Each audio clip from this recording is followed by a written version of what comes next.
A campaign by New Jersey Governor Chris Christie to crack down on distracted driving recently swept up a high-profile offender. Newly released video shows the SUV of the Garden State's First Lady, Mary Pat Christie, being pulled over last April.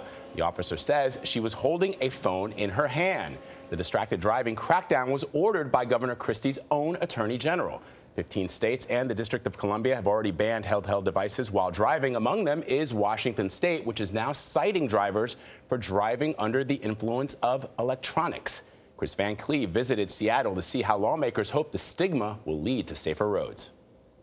Good morning. We're riding along with the Washington State Patrol as they're beginning to enforce a new law here in Washington that's unlike anything in the country. They're calling it DUI-E, driving under the influence of electronics. And the name is supposed to get drivers' attention. The goal here is to get them to put down their phone.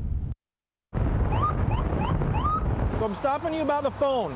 In Washington State, the phone can cost a driver big, no matter what the reason.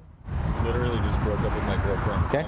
You know, unfortunately, that's not going to be a legal reason to get him out of any of the issues he's got going on today. What's going on could now be considered DUI-E, driving under the influence of electronics. State Trooper Rick Johnson. What about holding the phone if you're using the GPS? You can't hold the phone at all. Do you think calling this law DUI-E gets people's attention? I think it does. The DUI part of it catches their attention, and then they get curious about the E. The law is the first of its kind in the U.S. While fines start around $130, that cost pales in comparison to the one Tina Meyer pays every day. Cody's a kid he's my baby. In December of 2015, her 23-year-old son Cody was working on a road construction crew outside Seattle. The driver of this Jeep told police he was looking at his phone and slammed into Cody, who after months in the hospital suffered a massive heart attack. And I knew Cody would never want to live that way. And so we had to make that decision to shut the machines off and end our son's life.